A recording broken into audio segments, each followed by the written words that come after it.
nilikuwa nimemwambia huyu sisikii vile nitaweza, lakini Mungu atanisaidia.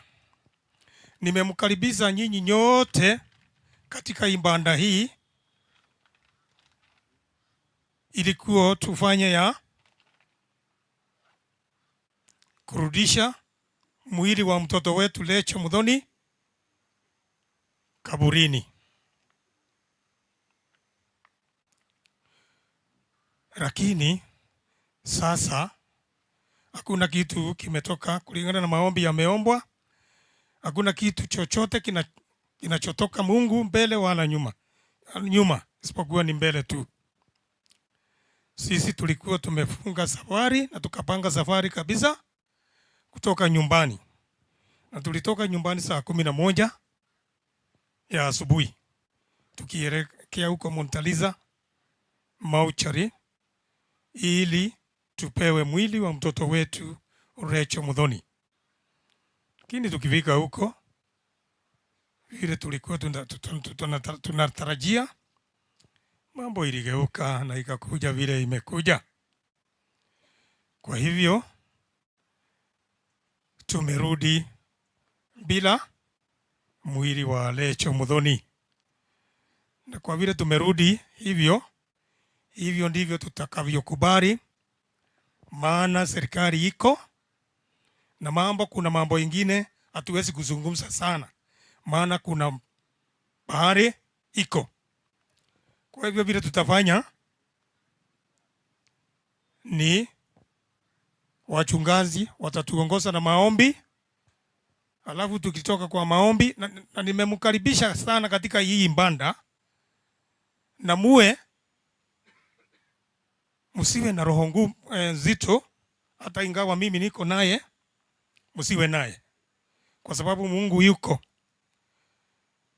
Kwa hivyo kama familia member nimemkaribisha katika hii ibada ile tutaongozwa na wachungaji,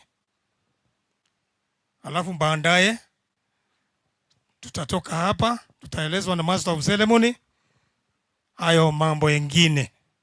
Na kwa hivyo si na mengi sana ya kusema, isipokuwa ni kusema asante sana kwa Mungu, na nimemkaribisha katika hii ibada hii ya watu wa familia ya Archbishop Wandeto, sababu ya mtoto huyo wetu alikuwa anaitwa Rachel Muthoni. Asante sana. Thank you Mr. Githinji kwa niaba ya familia, na asante pia kwa kutukaribisha mahali hapa. Kama vile ametutangazia sana, naweza sikia niko na uhuru ya kutangaza ya kwamba tuko na ibada ya kipekee mahali hapa, na kwa hivyo wote tuweze kuitikia ile hali iliyo mbele yetu. Kwa hivyo naomba kati ya yote ambayo imebakia tutakuwa tu kitu kimoja, na Mungu bado atabaki kuwa Mungu. Kwa hivyo kwa wakati huu nataka kuingia kwa administration. The area sub chief kama yuko mahali hapa, pia ni vyema ukaweza kutukaribisha mahali hapa. Area sub chief ama chief ama mwakilishi wake kama yuko, na mambo tu yatakuwa sawa sawa.